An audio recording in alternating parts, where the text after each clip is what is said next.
आज का जो हमारा टॉपिक है वो है एंटीबॉडी या इम्यूनोग्लोबुलिन।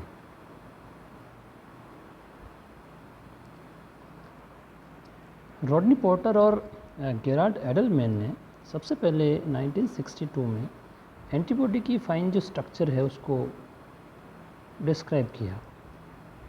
रॉडनी पोर्टर और गेराल्ड एडलमैन 1972 में इनको नोबेल प्राइज़ मिला था इसके लिए। और ये जो इन्होंने स्ट्रक्चर जो बताई थी वो बताई थी इम्यूनोग्लोबुलिन जी की, IgG की स्ट्रक्चर इन्होंने सबसे पहले बताई थी, या जिस मॉडल को इन्होंने लिया था वो लिया था इम्यूनोग्लोबुलिन जी का। और H2L2 मॉडल उसको कह के बताते हैं। H2L2 का मतलब 2 हेवी चेन और 2 लाइट चेन इसकी स्ट्रक्चर के अंदर होती है। एंटीबॉडीज़ जो होते हैं वो बी सेल्स या बी लिम्फोसाइट के द्वारा प्रोड्यूस किए जाते हैं और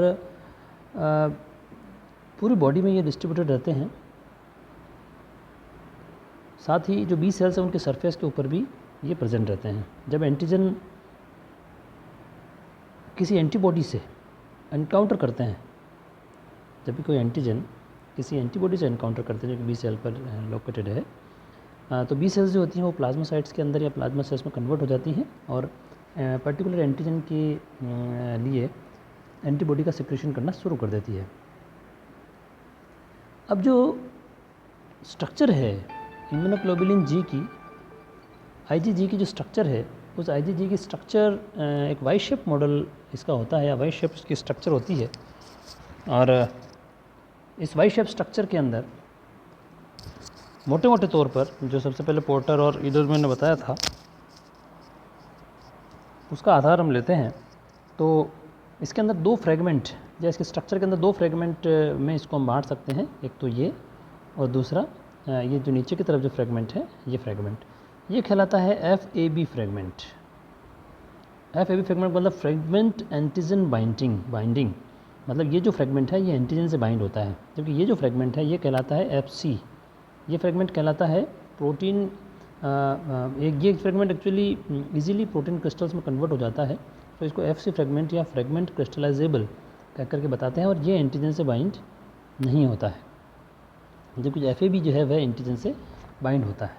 अब जो इम्यूनोग्लोबुलिन जी है इसकी जो स्ट्रक्चर की जब हम बात करते हैं तो इसकी स्ट्रक्चर वाई शेप स्ट्रक्चर है।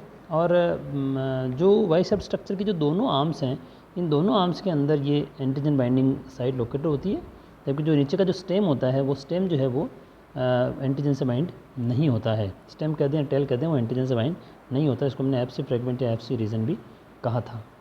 जब इसकी लाइट चेन की बात करेंगे तो जो लाइट चेन है वो इम्यूनोग्लोबुलिन जी के अंदर लाइट चेन 2 तरह की होती है, या इम्यूनोग्लोबुलिन्स के अंदर ही कह दें। इम्यूनोग्लोबुलिन जब भी है एंटीबॉडी जब भी आप बात करेंगे तो उसके अंदर जो लाइट चेन होगी वो लाइट चेन 2 तरह की होती है, या तो कप्पा होती है और या फिर लैम्डा होती है। किसी भी एंटीबॉडी के अंदर या तो कप्पा चेन मिलेगी या फिर लैम्डा चेन मिलेगी, दोनों जो हैं वो एक साथ नहीं मिलती है। और एंटीबॉडीज़ के अंदर कप्पा और लैम्डा चेन का जो रेशियो है वो अलग अलग स्पीसीज़ में अलग अलग होता है। जैसे जब आप ह्यूमंस की बात करेंगे तो यहाँ कप्पा और लैम्डा चेन का जो रेशियो है उसमें 65% तो कप्पा चेन मिलती है और 35% जो है वो लैम्डा चेन मिलती है। जबकि जब माइस की बात करेंगे तो माइस के अंदर इन दोनों का रेशियो जो होता है वो 50-50% होता है, मतलब दोनों प्रकार की चेन जो है वो बराबर मात्रा के अंदर मिलती है। जो कप्पा लाइट चेन पॉलीपेप्टाइड है उसको सिंथेसिस जो होता है वो ह्यूमन के अंदर क्रोमोसोम 2 पर होता है, और जो लैम्डा चेन है उसका सिंथेसिस जो होता है वो ह्यूमन्स के अंदर क्रोमोसोम 22 पर होता है, जबकि माइस के अंदर ही है क्रोमोसोम 6 और क्रोमोसोम 16 पर इनके प्रोटीन जो है वो सिंथेसाइज होते हैं। तो लाइट चेन जो है वो लाइट चेन कप्पा या लैम्डा प्रकार की हो सकती है। अब यहाँ ये देखिए जो डायग्राम है, इस डायग्राम के अंदर ये लाइट चेन देखिए आप, ये लाइट चेन, ये और ये जो है ये लाइट चेन को बताता है।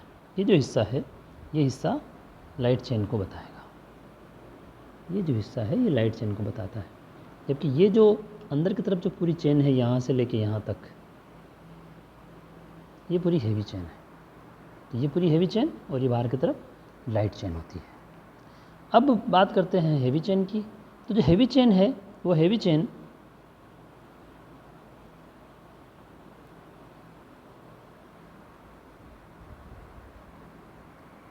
अलग अलग इम्यूनोग्लोबुलिन में अलग अलग तरह की मिलती है। चीफली 5 क्लासेस हैं हेवी चेन की, चीफली 5 क्लासेस हैं इम्यूनोग्लोबुलिन की, और उन्हीं के अकॉर्डिंग जो है वो हेवी चेन भी मिलती हैं।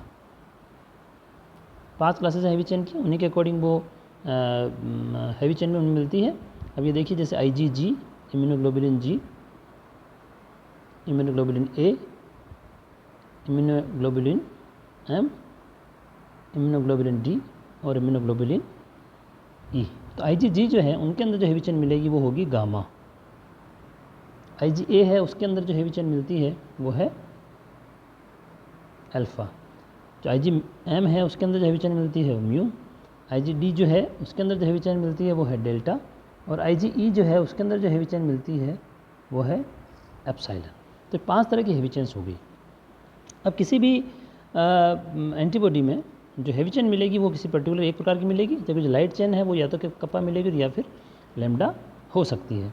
अब ये देखिए, यहाँ हेवी चेन जो है वो हेवी चेन के यहाँ ये डोमेन्स जो हैं वो अलग अलग जुड़े हुए हैं। ये देखिए 1 2 3 4 इसके डोमेन्स हैं, 1 2 3 और 4।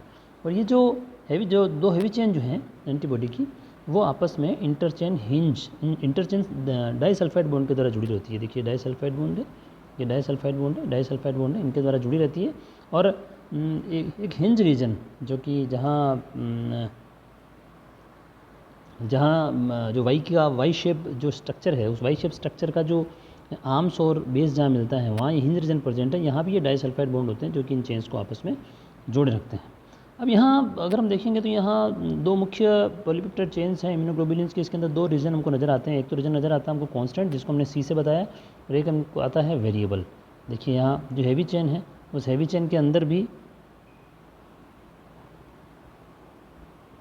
इस हेवी चेन के अंदर भी देखिए ये जो रीजन है ये कांस्टेंट रीजन है यहाँ तक। तो कांस्टेंट रीजन वो है जहाँ पॉलीपेप्टाइड जो अमीनो एसिड की सीक्वेंस है वो सभी एंटीबॉडीज़ के अंदर सेम रहती है, तो चेंज नहीं होती है ना। तो वो कांस्टेंट रीजन हो गया। जबकि जो वेरिएबल है, उस वेरिएबल के अंदर क्या होता है, अलग अलग जो इम्यूनोग्लोबुलिन्स हैं एंटीबॉडीज़ हैं उनके अंदर अमीनो एसिड सीक्वेंस है वो चेंज होती है। तो यहाँ ये हम देखेंगे कि हेवी जो चेन है उसके कांस्टेंट रीजन में 3 डोमेन हैं, 1 2 और 3। ये तीनों कांस्टेंट रीजन के डोमेन हैं, जबकि जो वेरिएबल रीजन का डोमेन है उसको अलग से बताया गया। साथ ही लाइट चेन की जब बात करेंगे तो वहाँ भी देखिए जो इसका कांस्टेंट रीजन जो है उस कांस्टेंट रीजन को हमने CL से बताया है, जहाँ अमीनो एसिड की सीक्वेंस सिमिलर रहेगी, सेम रहेगी। जबकि जो वेरिएबल है जहाँ अमीनो एसिड सीक्वेंस चेंज होएगी उसको हम किससे बताते हैं, VL से बताते हैं। और ये कोइंसाइड करता है VH को VL। तो 4 डोमेन हो गए हेवी चेन के, CH1 CH2 CH3 और VH। जबकि जो 2 डोमेन हो गए लाइट चेन के, CL और VL, ये इसके 2 डोमेन हो गए। तो C बताता है कांस्टेंट रीजन को और V बताता है वेरिएबल रीजन को। तो जो वेरिएबल रीजन है दोनों लाइट और हेवी चेन के, तो अमीनो एसिड सीक्वेंस जो है उसके अंदर चेंज होती रहती है। और ये जो अमीनो एसिड सीक्वेंस चेंज होती है ना, ये सीक्वेंस भी मुख्य रूप से largely it is restricted to 3 smaller region, these are known as hyper variable regions. इनको हाइपर वेरिएबल रीजन्स कहते हैं। ये देखिए ये जो रीजन्स हैं इनको हाइपर वेरिएबल रीजन्स कहते हैं। हाइपर वेरिएबल रीजन इनको कहते हैं, जिनके अंदर amino acid sequence highly variable है, बहुत ज़्यादा मात्रा में चेंज होती है। और यही वो साइट है जहाँ एंटीजन जो है वो बाइंड होते हैं, एंटीजन जहाँ जुड़ते हैं। इनको कॉम्प्लीमेंटरिटी डिटरमाइनिंग रीजन या CDR भी कहकर बताते हैं। इसी का हमने एक एनलार्ज जो डायग्राम यहाँ बताया, ये देखिए किस तरह CDR1 CDR2 और CDR3 जो यहाँ बताए हैं, ये कॉम्प्लीमेंटरिटी डिटरमाइनिंग रीजन्स हैं। और इन्हीं के अंदर जो है वो अमीनो एसिड सीक्वेंस चेंज होकर ये डिफरेंट एंटीबॉडी से एंटीजन से बाइंड होने की टेंडेंसी रखते हैं। जो CDR1 CDR2 CDR3 है, इनके इन पर्टिकुलर रीजन्स के अंदर अमीनो एसिड सीक्वेंस लगभग कांस्टेंट रहती है, लेकिन कुछ रीजन्स इनके बीच के होते हैं जिनको हम एफआर्स बोलते हैं। और एफआर जो हैं जिनको फ्रेमवर्क रीजन्स बोलते हैं, ये जो रीजन्स हैं इनको फ्रेमवर्क रीजन कहते हैं। और जो FR1 और FR2, FR3, FR4 framework reason इनके बीच में मिलते हैं, जो मतलब वो रीजन्स जहाँ जो कि कॉम्प्लीमेंटरिटी डिज़ाइन करेंगे, डिसाइड करेंगे, तो CDR1, CDR2, CDR3 हैं। और उनके अलावा जो रीजन है वो FR1, FR2, FR3, FR4 उनके कह करके हम बताते हैं। जो CDR है दोनों हैवी और लाइट चेन के, वो एंटीजन एंटीबॉडी बाइंडिंग के अंदर अपना रोल प्ले करते हैं, या ये कहिए कि CDR1, CDR2 और CDR3 जो हैं ये रीजन एंटीजन से बाइंड होते हैं। जो लाइट और हेवी चेन है वो इस तरह से फोल्ड होती हैं कि जो CDRs हैं वो एक दूसरे के बिल्कुल एक तरह से ग्रूव बना लेते हैं, वॉल बना लेते हैं, और उसके बीच के अंदर एंटीजन सेट हो जाता है। तो ये जो कॉम्प्लीमेंट्री डिटरमाइनिंग रीजन है, इसके अंदर अमीनो एसिड को चेंज करके डिफरेंट प्रकार के एंटीबॉडीज हैं वो जनरेट किए जाते हैं, जिनसे डिफरेंट टाइप के एंटीजन जो है वो बाइंड हो सकते हैं। क्योंकि एंटीजन की डाइवर्सिटी बहुत ज़्यादा होती है, डिफरेंट टाइप के एंटीजन्स बॉडी में एंटर कर सकते हैं। तो पूरा एंटीबॉडी चेंज करने की बजाय कई बार ये स्थितियाँ होती हैं कि केवल इस रीजन को चेंज कर दिया जाए, और इस रीजन में चेंज करके और डिफरेंट टाइप के एंटीजन की बाइंडिंग से करके उन एंटीजन को न्यूट्रलाइज कर सकते हैं, या उन एंटीजन को ख़त्म किया जा सकता है, या फिर जो इम्यूनोजेनिक रिएक्शंस हैं उनको शुरू किया जा सकता है। तो ये थी एंटीबॉडी की स्ट्रक्चर जो कि रोडनी पॉटर और गेराल्ड एडलमेल ने दी थी।